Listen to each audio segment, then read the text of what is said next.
Louvado seja nosso Senhor Jesus Cristo. Nós vamos dar continuidade à nossa reflexão sobre o profeta Oséias, nosso nono encontro. Vamos trabalhar o capítulo 9, do versículo 1 ao versículo 17. Volta à escravidão. Ouçamos o texto. Não se alegre, Israel. Não faça festa como os outros povos. Traindo seu Deus, você agiu como prostituta. Você gostava de receber a paga de prostituta em qualquer terreiro de trigo.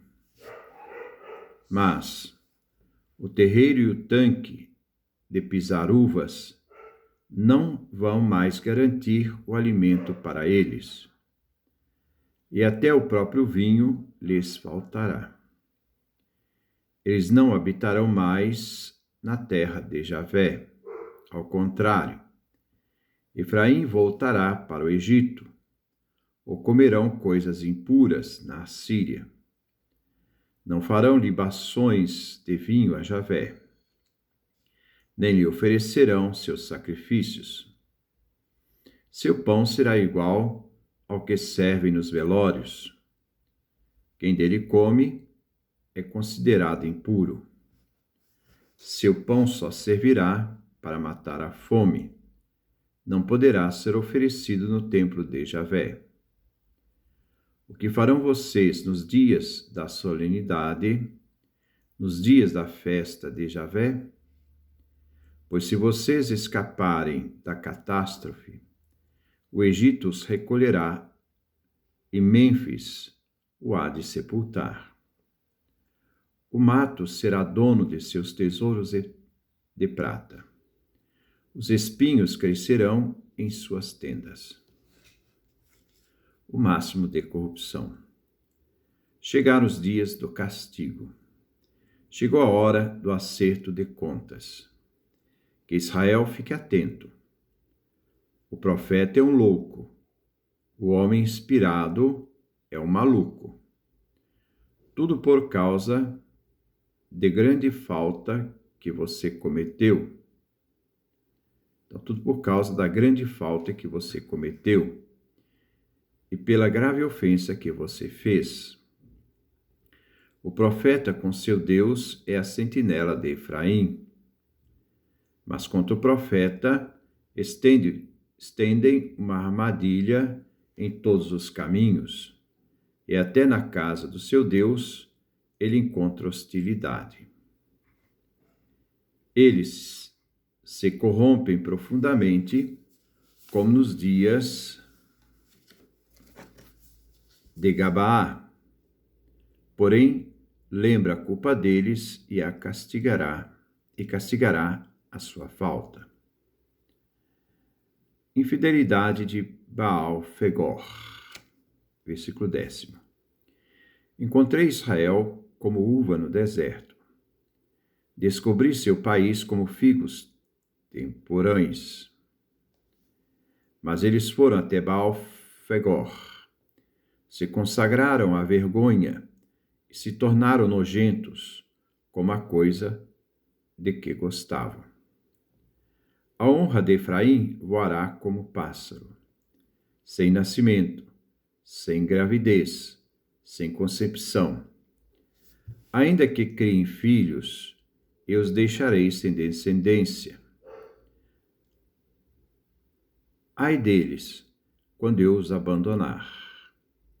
Eu vi que Efraim fez de seus filhos uma caça em lugares verdejantes. Mas Efraim entregará seus filhos ao carrasco. Dá-lhe, Javé, o que darás? Dá-lhes ventres murchos e peitos secos. Infidelidade em Gilgal, versículo 15. Toda maldade apareceu em Gilgal.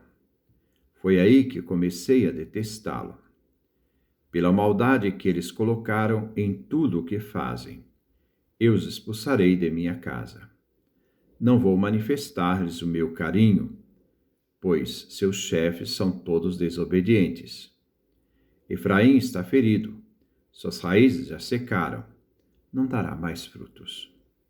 E mesmo que ainda venham a ter filhos, eu farei morrer o querido fruto do seu ventre. Mas Deus vai rejeitá-los, porque eles não lhe obedeceram. Andaram errantes entre as nações. Então, este é o nosso capítulo 9, que nós vamos refletir. Volta à escravidão. Versículo 1. Não se alegre, Israel. Não faça festa como os outros povos. Traindo seu Deus, você agiu como prostituta. Você gostava de receber a paga de prostituta em qualquer terreiro de trigo.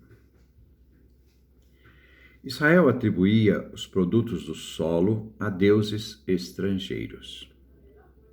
Como castigo, o povo irá para o exílio. A denúncia ao pecado, infidelidade matrimonial, amor venial, cultos de fertilidade. Alguns povos agrícolas da antiguidade praticavam ritos de fertilidade no mesmo campo de cultivo, para afetá-lo com um contágio mágico.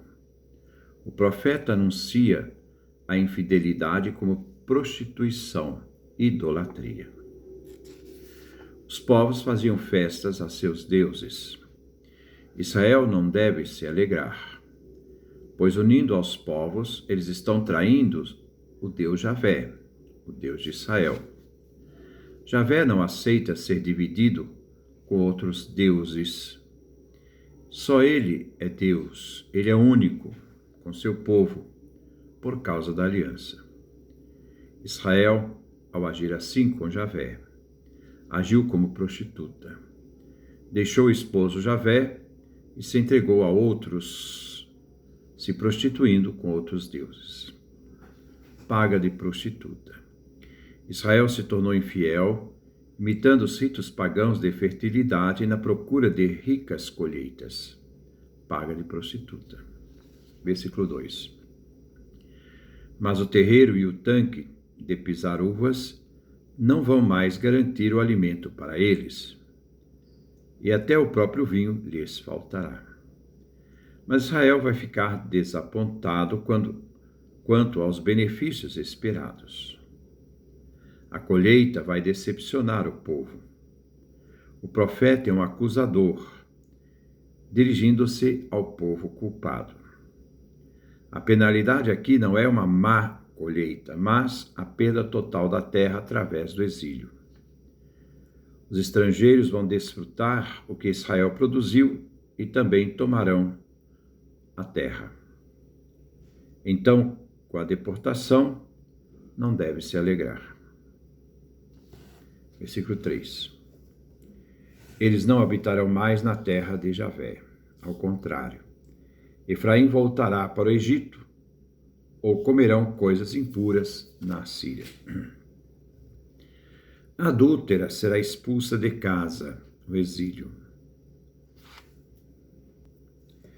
Existe um agravante no adultério de Israel. Ele cometeu o adultério no recinto do marido, a terra prometida, que é o território de Deus, a casa de Deus. Assim eles vão ao Egito, exílio.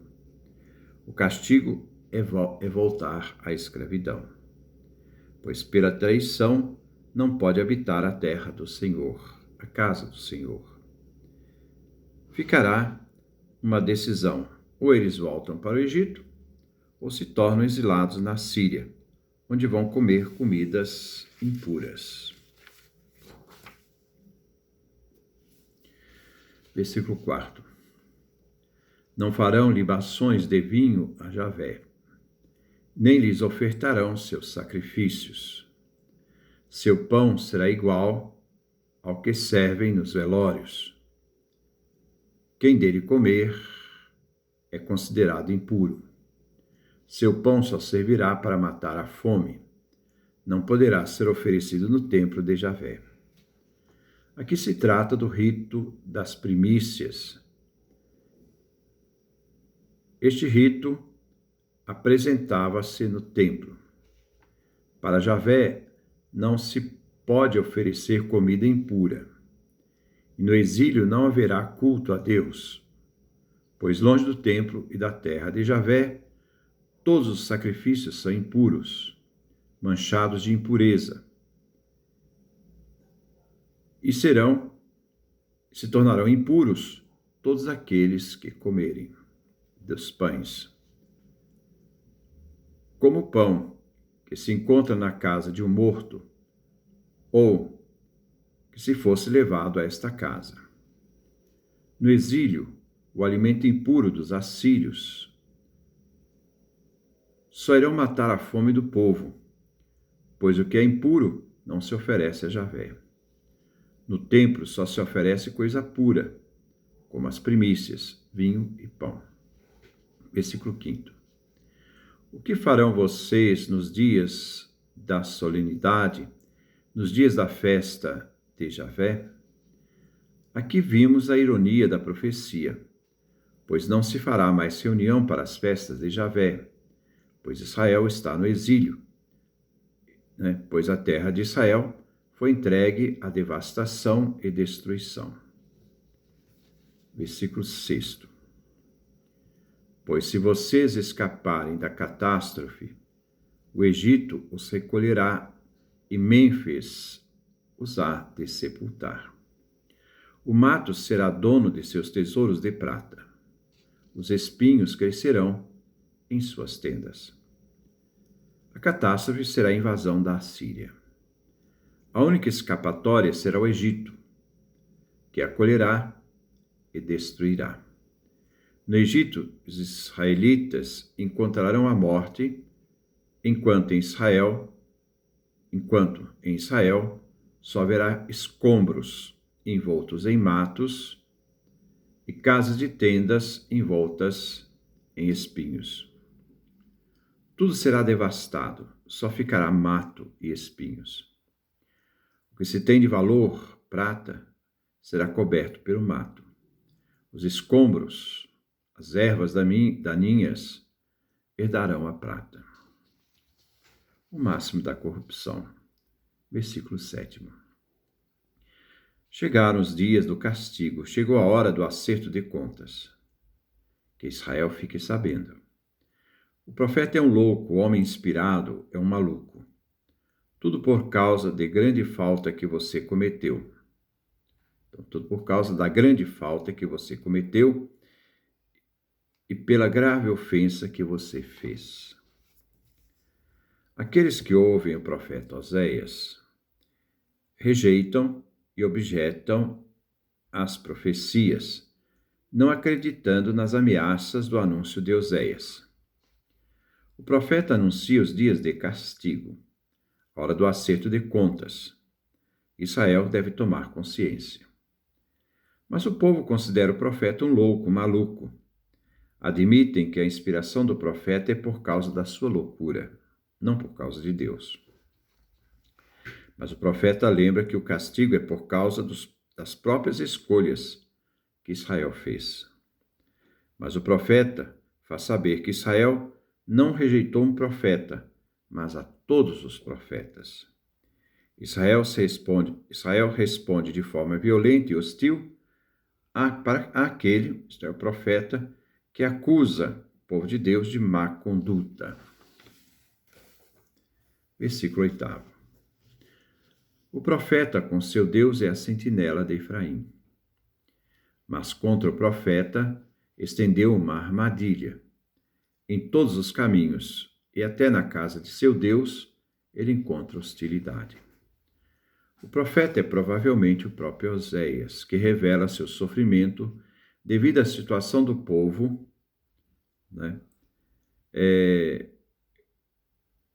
a realidade dos ataques que eles fazem contra os profetas e que ele padece. O profeta é um vigia, um sentinela, alguém colocado na torre para ver e avisar sobre o perigo que se aproxima. Embora seja um homem de Deus, ele encontra oposição até mesmo em solo consagrado na casa de Deus. Versículo 9. Eles se corromperam profundamente, como nos dias de Gabaá. Deus, porém, lembra da culpa deles e castigará a sua falta. Os israelitas, ao confiar em falsos profetas, afundam-se na fossa que eles mesmos cavaram. É o máximo da corrupção e violência, como se descreve em Juízes, capítulo 19, versículo 21. A história se refere à violência de Gabaá, do levita, que nessa cidade viu sua mulher concubina ser violentada pelo povo da cidade, região de Benjamim. E Efraim e as outras tribos vingaram a morte da mulher, derrotando aqueles de Gabaá, isto é, os de Benjamim. Como o povo de Israel não esqueceu a culpa daqueles de Benjamim de Gabaá, assim Deus lembra da culpa do seu povo e vai castigar a sua falta. Infidelidade em Baal-Fegor. Versículo 10. Encontrei Israel como uva no deserto. Descobri seus pais como figos temporões. Mas eles foram até Baal-Fegor, se consagraram à vergonha e se tornaram nojentos, como a coisa de que gostavam. Javé fez pelo povo o que parecia impossível.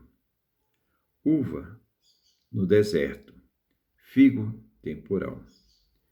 Libertou seu povo da escravidão e fez com este povo uma aliança. As portas da terra prometida, o povo ali se contaminou com a população de Moabe. Livro dos Números, capítulo 25, de 1 a 5. Que juntou morte com união sexual, isto é, juntou sexo perverso e morte violenta.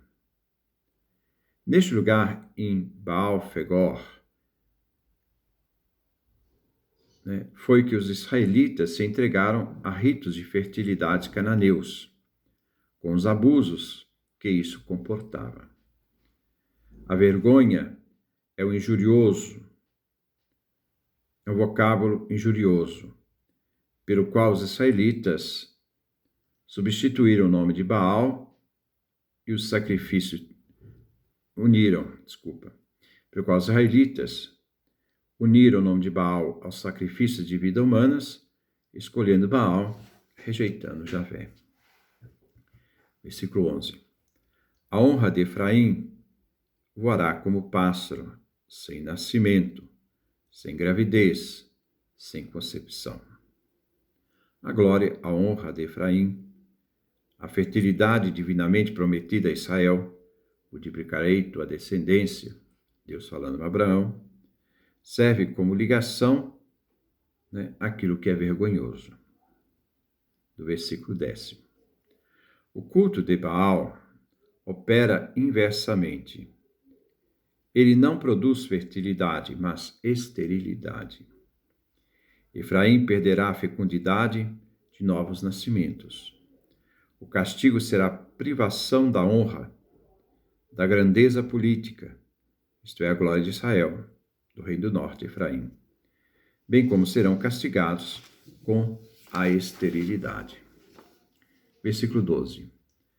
Ainda que criem filhos, eu os deixarei sem descendência. Ai deles, quando eu os abandonar. Vai acabar a vida dos jovens, a fecundidade, e a glória se separa pela presença incompatível da ignomínia, a infâmia, isto é, a adoração a outros deuses, o culto aos outros deuses.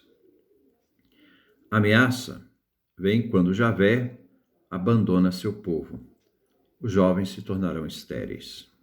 Versículo 13. Eu vi que Efraim fez de seus filhos uma caça em lugares verdejantes, mas Efraim entregará seus filhos ao carrasco. Efraim, o reino do norte, fez de seus filhos peças de caça. Os fez objetos de caça inimiga. ao colocar em guerras perigosas. O resultado é que Efraim está entregando o seu povo aos carrascos. Mas devemos lembrar que o carrasco poderia ser também um deus a quem se oferece sacrifícios humanos. Efraim, rei de Israel, o reino do norte, entrega seus filhos à matança. Existe uma outra tradução. Efraim, eu vejo como outra Tiro, plantada em planície verdejante. Contudo, Efraim deverá entregar seus filhos à matança. Nessa tradução, vemos dois momentos. Primeiro, o profeta compara Efraim à cidade de Tiro, conhecida por seu esplendor e sua prosperidade. Ezequiel, do capítulo 26 ao capítulo 28. Aqui ele quer enfatizar a prosperidade atual e a desgraça que virá. Segundo, mas diferente de Tiro, Israel vai entregar seus filhos à matança, isto é, a fazer guerras, a fazer morrer seus jovens. Efraim vai cair e serão massacrados seus jovens. Versículo 14. Dá-lhe, Javé, o que darás? Dá-lhes ventres murchos e peitos secos. O profeta suplica o mal menor, uma maldição melhor, Uma maldição melhor a esterilidade que a matança. Infidelidade em Gilgal, versículo 15. Toda a maldade apareceu em Gilgal. Foi aí que comecei a detestá-los, pela maldade que eles colocaram em tudo o que fazem. Eu os expulsarei de minha casa. Não vou mais manifestar o meu caminho, pois seus chefes são todos desobedientes. Gilgal está associada ao começo da monarquia sob o rei Saul. Dali brota a raiz da maldade da monarquia presente, onde começou o ódio do Senhor. Então o amor se fez impossível e as relações terminaram em resistência. Deus vai rejeitá-los. Não vai manifestar seu amor zeloso pelos chefes, porque eles não escutaram Javé. Serão rechaçados, recusados pelos chefes. Deus, então, nesse momento, se divorcia de seu povo. Versículo 16. Efraim está ferido, suas raízes secaram, não dará mais frutos, e mesmo que ainda venha a ter filhos, eu farei morrer o querido fruto do seu ventre. Aqui nós vemos que Deus amaldiçoou Efraim. Nenhum filho vai sobreviver. Israel será punido, será despovoado. Versículo 17. Meu Deus vai rejeitá-los, porque eles não obedeceram. Andarão errantes entre as nações. Israel vai perder sua identidade nacional, estabilidade territorial e será expulso da terra. Tudo isso acontece porque Israel não obedeceu a Deus, isto é, não guardou a aliança, a fidelidade da aliança entre Deus e seu povo. Ao romper a aliança, Deus também deixa de ter compromisso com seu povo, embora sempre vai procurar renovar essa aliança para que Israel possa viver. Que Deus nos dê a sua graça, a sua bênção, sua face resplandeça sobre nós.